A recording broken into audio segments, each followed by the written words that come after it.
vemos entonces cómo funciona nuestro cuerpo, cómo es que Satanás influye en nuestra alma para apoderarse de nuestro espíritu y alejarnos de la voluntad de Dios.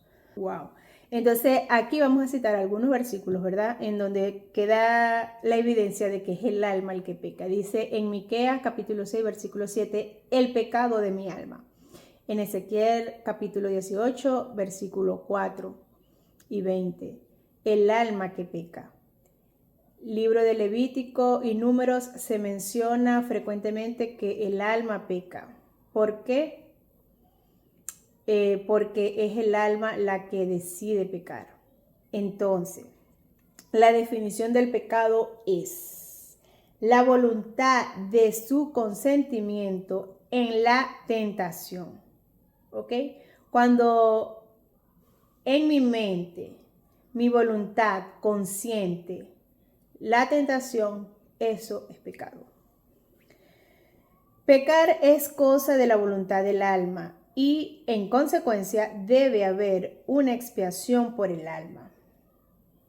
En Éxodo capítulo 30 versículo 15 dice, da ofrenda a Jehová para hacer expiación por vuestras almas. También dice, porque el alma de la carne está en la sangre, y te la he dado sobre el altar para hacer expiación por vuestras almas. Levítico 17:11. Porque es la sangre lo que hace expiación por el alma. Wow. Como es el alma la que peca, se dice que el alma es la que debe recibir expiación y además la expiación debe proceder de un alma humana. Él verá el fruto de los dolores de su alma y estará satisfecho. Ha derramado su alma hasta la muerte. Isaías 53, 10, 12. Al examinar la naturaleza de la caída de Adán, vemos que además de su rebelión hay una cierta independencia, voluntad libre. ¿Qué estamos viendo aquí en el momento que Adán decide comer del árbol del conocimiento del bien y del mal en vez de comer del árbol de la vida de Dios? Que si él comía del árbol de la vida de Dios, iba a ser dependiente de Dios. En cambio, si él va y come del árbol del conocimiento del bien y del mal, él por su propia voluntad iba a tener conocimiento del bien y del mal, por lo tanto iba a ser independiente, no iba a tener que depender de Dios. O sea, señores, es aquí, en este punto, en donde nosotros nos damos cuenta, ¿verdad?, de el origen de nuestro pecado, de rebelión por desobediencia y de independencia por querer tener el conocimiento del bien y del mal sin depender de Dios.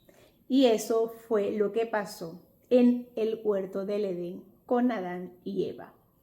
Y es aquí, señores, la importancia de tener el conocimiento, ¿verdad?, de lo que pasó en el huerto del Edén desde la perspectiva de nuestro funcionamiento, ¿verdad?, cómo funciona nuestro cuerpo humanamente, desde la perspectiva de nuestro diseño. ¿Por qué? Porque si nosotros desconocemos, ¿verdad?, cómo funciona nuestro cuerpo, jamás y nunca vamos a entender qué fue lo que pasó por la mente de Eva y por la mente de Adán para llevarlo a desobedecer a Dios. Y que aún así, después de más de 6.000 años, ¿verdad?, prácticamente nos encontramos en el mismo punto. O sea, nos dan dos elecciones en donde en una te ofrecen la vida eterna y en la otra te ofrecen la muerte, y nosotros vamos y tomamos una elección errada. ¿Por qué? Porque no sabemos acerca del funcionamiento, de cómo funciona nuestra mente, que es a través de la voluntad, de las emociones, del intelecto, cómo funciona nuestro espíritu, que es a través de la conciencia, de la intuición, de la comunión con Dios. Entonces es necesario que nosotros tengamos claro, ¿verdad?, el funcionamiento de nuestro cuerpo para así poder hacer las correcciones necesarias, porque si no vamos a seguir ahí en un círculo vicioso en donde no vamos a encontrar la salida. Entonces aquí explica que Adán en el momento de su caída ya estaba muerto para Dios. De hecho, él tenía espíritu, pero ya no podía comunicarse con él porque la desobediencia lo llevó a estar muerto para Dios. Y es lo que pasa hoy en día. Usualmente, vemos que es imposible escuchar la voz de Dios y es a causa de eso, de que el pecado nos lleva a estar en tinieblas para escuchar su voz. Entonces, aquí dice que una persona puede ser muy religiosa, moral, educado, capaz, fuerte, sabio, pero está muerto para Dios. Dice, incluso puede hablar de Dios, razonar acerca de Dios y predicar a Dios, pero sigue estando muerto para Él. El hombre no puede oír o percibir la voz del Espíritu de Dios. En consecuencia, Dios, en el Nuevo Testamento, Dios llama a menudo muertos a los que están vivos en la carne. Y vemos cómo Adán, ¿verdad? Cómo el cuerpo de Adán pudo haber sido transformado y glorificado, pero viéndose ya sumergido en el caos, tuvo que volver al polvo, ¿verdad? Y así todos sus descendientes, que somos nosotros, en donde cayó bajo la opresión del alma hasta que poco a poco se fusionó el alma y estas dos partes quedaron fuertemente unidas, ¿verdad? Es por eso que en hebreo el escritor afirma que la palabra de Dios traspasará y separará el alma y el espíritu. Hebreo 4:12. Entonces vemos que la separación del alma y del espíritu es sumamente necesaria para poder identificar lo que viene de nuestra voluntad, de nuestros sentimientos, de nuestras emociones, de nuestro intelecto y lo que viene del espíritu, que es lo que viene de Dios para hacer la voluntad de Dios, para poder escuchar su voz, para poder percibir, ¿verdad?, su presencia. Entonces, a pesar de que todo ser humano posee un espíritu, no es hasta el momento de la regeneración que este espíritu viene a ser el Espíritu Santo de Dios. El hecho de que una persona sea espiritual no siempre va a querer decir que es salvo. ¿Por qué? Porque sabemos que todos tenemos un espíritu, pero muchas personas son muy espirituales, de hecho son más espirituales que anímicos y sin embargo no tiene que ver con el Espíritu de Dios, sino son esas personas que se han desarrollado espiritualmente pero con espíritus malignos, espíritus que no son de Dios, que esos vienen siendo entonces los que son los brujos y los hechiceros, ¿ok? En este punto ya entendemos que tenemos espíritu, alma y cuerpo, que el propósito de Dios es que sea nuestro espíritu el que controle nuestro cuerpo a través de nuestra alma. Después de la caída de Adán, entendemos que nuestro espíritu quedó desplazado, siendo el alma ahora el que controla todo nuestro espíritu y por consiguiente nuestro cuerpo. Y de esta manera nos damos cuenta en la necesidad de revertir, ese cambio que hubo en la caída del hombre, volviendo a que sea nuestro espíritu el que controle nuestra alma y por consiguiente nuestro cuerpo. La importancia, ¿verdad?, de poder distinguir bajo qué poder nosotros estamos operando es que saber que además del pecado, existen dos poderes operando en nosotros, ¿verdad? Que es el poder del espíritu y el poder del alma, ¿ok? Entonces ahí cuando nosotros decimos hay una lucha interna, si uno no tiene experiencia en negarse a uno mismo y desprenderse de la vida del alma, inevitablemente uno va a recurrir a utilizar el poder del alma para entonces así de cierta forma pensar que está haciendo la voluntad de Dios, pero a través de su alma. y no de su espíritu. ¿Ok? Cuando nació de nuevo, nosotros recibimos ese poder del Espíritu Santo. Pero además, ¿verdad? Conservamos el poder del antiguo yo. Entonces es necesario poder luchar con esos dos poderes que ahora se encuentran en nuestro interior. El creyente entra en las filas de los espirituales al sacar los recursos y poderes del espíritu, excluyendo el de su alma. ¿Ok? Entonces aquí dice, si usa el poder de su alma o incluso una combinación de los dos, el resultado inevitable será un cristiano anímico o carnal. El camino de Dios es claro. Debemos de negarnos a todo lo que se origina en nosotros, lo que somos, lo que tenemos, lo que podemos hacer y ser movidos enteramente por Dios, captando diariamente la vida de Cristo a través del Espíritu Santo. El fallo en entender esto no nos deja otra alternativa que vivir según el poder del alma. Entonces, usualmente eso es lo que vemos, ¿verdad? Los cristianos ya tienen el conocimiento, ¿verdad? De que han recibido al Señor Jesucristo, por ende, su resurrección, de que poseemos incluso ese poder de resurrección, pero no podemos llevarlo a cabo. ¿Por qué? Porque aún estamos usando el poder del alma, lo que podemos hacer en nuestras propias fuerzas, en nuestras habilidades. Entonces, un cristiano espiritual, por tanto, es aquel cuyo espíritu es guiado por el Espíritu de Dios. Saca el poder para su camino diario de la vida dada por el Espíritu Santo, que reside en su espíritu.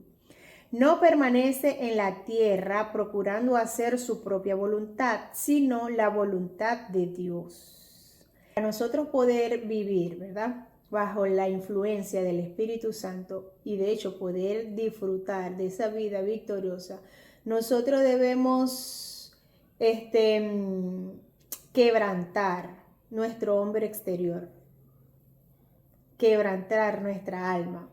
Una persona nacida de nuevo debería poseer una paz inefable en el espíritu.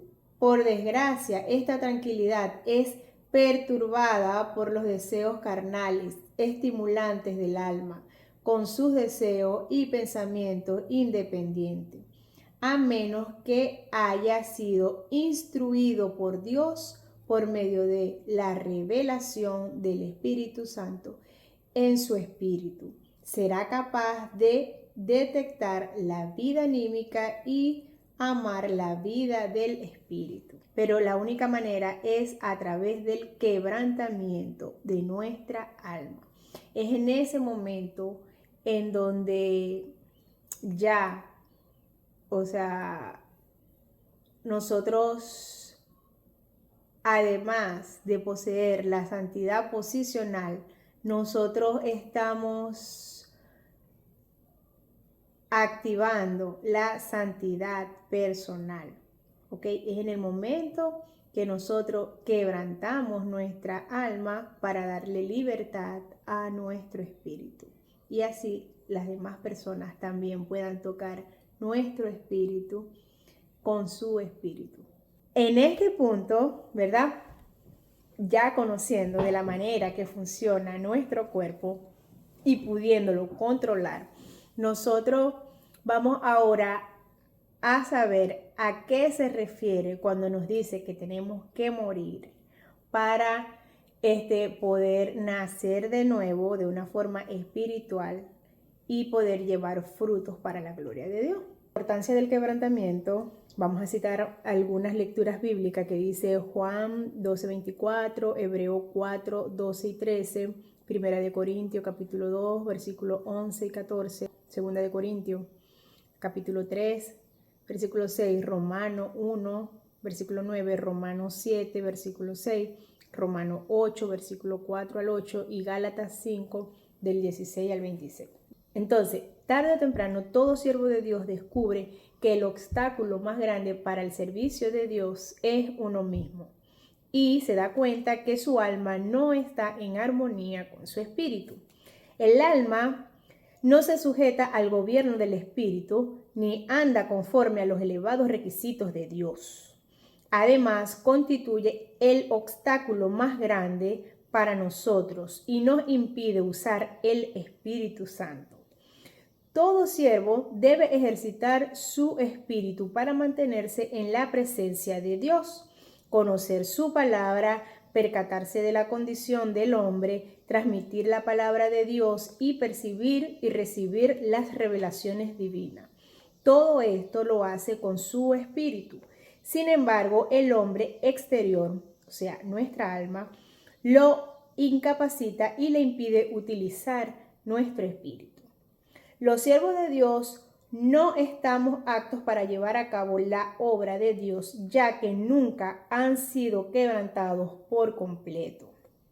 Este quebrantamiento es fundamental y es la manera que uno llega a ser vaso útil para el Señor. ¿Ok? Es en el momento que nosotros somos quebrantados, que nosotros estamos vacíos, ¿verdad? De nuestro propio yo, de nuestro propio ego, de nuestras propias ideas, de nuestras propias destrezas y nuestras propias habilidades. Todo eso nosotros necesitamos vaciarnos para entonces luego poder ser llenos del Espíritu Santo. Según Romanos 7:22 dice, porque según el hombre interior me deleito en la ley de Dios. ¿Ok? Llamémosle el hombre exterior a nuestra alma, ¿verdad? Ya sabemos que nuestro espíritu quedó totalmente desplazado, de hecho, dice y se fundió con nuestra alma, en donde ya no podemos saber qué es lo que viene del alma y qué es lo que viene del espíritu. Entonces, es necesario el quebrantamiento de esta corteza, vamos a decir así, ¿verdad? Para que sea liberado nuestro espíritu. ¿Ok? Entonces al espíritu le vamos a llamar el hombre interior y al alma vamos a llamarle el hombre exterior. En Efesios 3:16 dice, fortalecidos con el poder del hombre interior por su espíritu. En 2 Corintios 4:16 dice, aunque nuestro hombre exterior se va desgastando, el interior no obstante se renueva de día en día. La Biblia divide al ser en hombre exterior y hombre interior.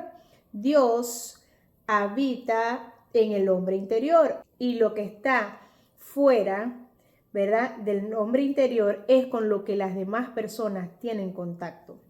Ya aprendimos que Dios depositó en nuestro hombre interior su espíritu, su vida, su poder y su misma persona. Fuera de nuestro hombre interior se encuentra nuestra mente, nuestra voluntad y el asiento de nuestras emociones.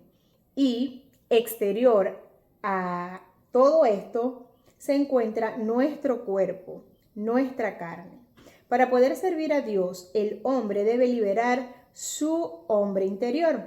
El problema para muchos es que el hombre interior no encuentra salida a través de su hombre exterior.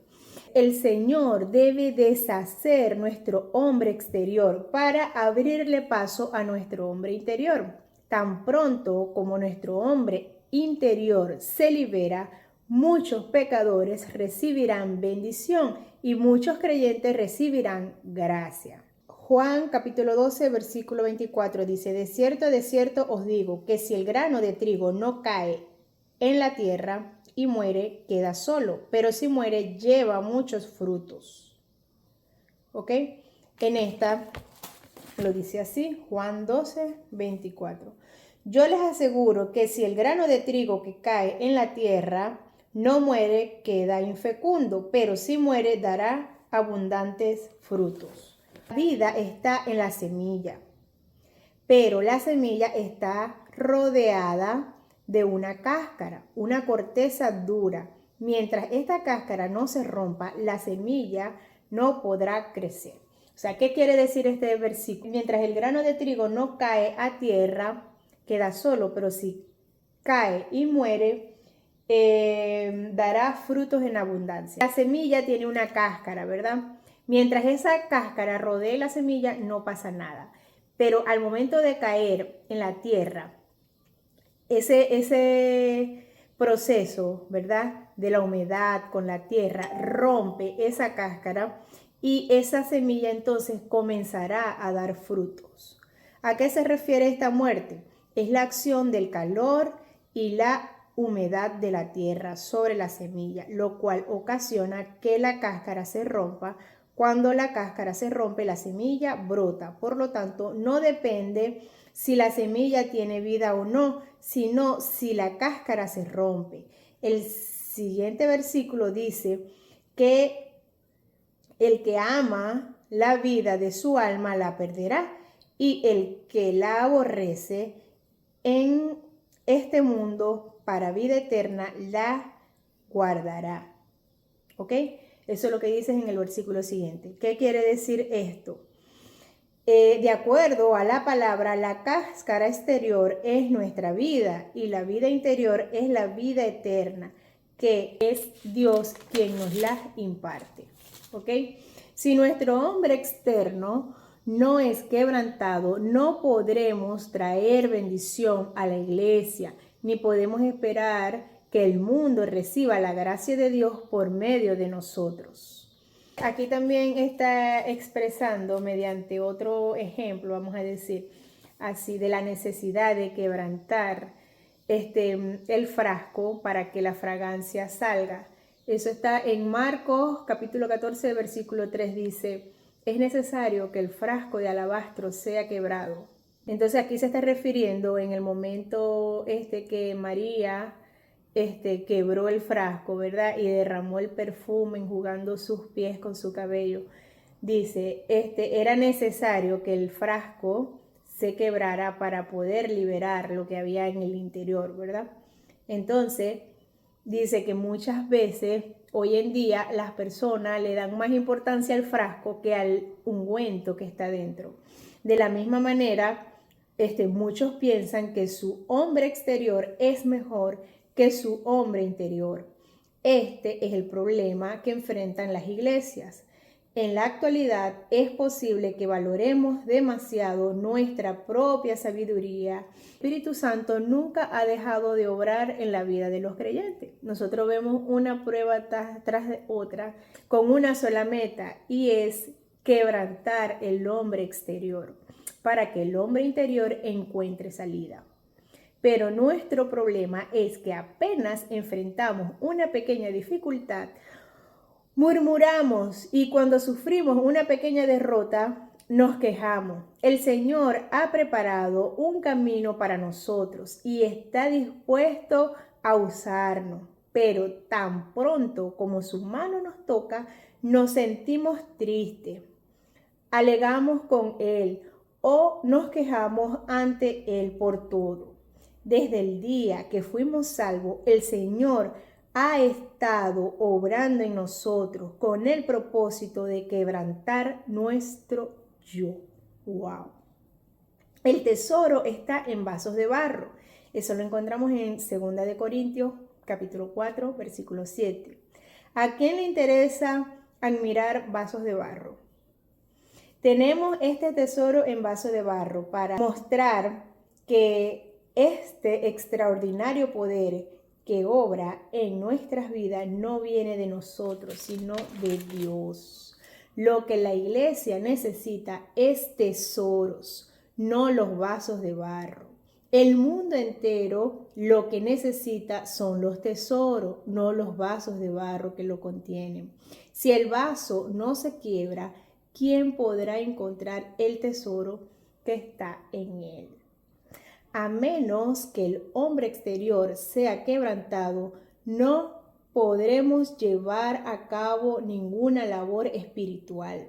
Si nos consagramos al servicio del Señor, debemos prepararnos para ser quebrantados por Él. Ya sabemos que el propósito de Dios a través de nuestras dificultades es quebrantar nuestro hombre exterior. nosotros vamos a abrir nuestros ojos espirituales y vamos a poder ver el significado de la cruz, que la cruz le pone fin a nuestro hombre exterior.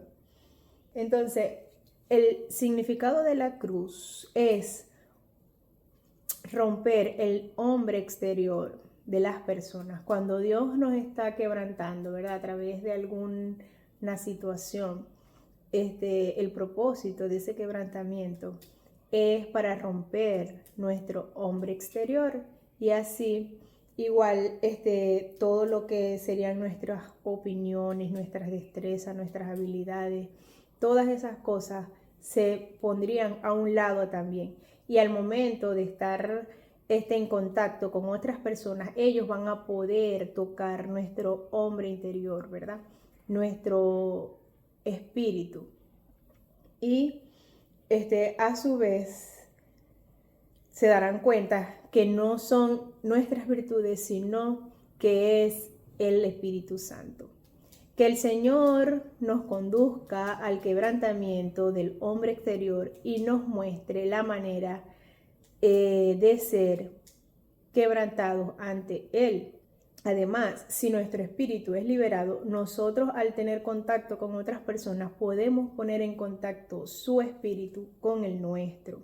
Podemos discernir su condición, qué clase de persona es y la actitud que tiene y cuál es su necesidad. Si nuestro espíritu es liberado, el Espíritu Santo permanece fácilmente en la presencia del Señor, pues la presencia de Dios está en nuestro espíritu, no en nuestra mente.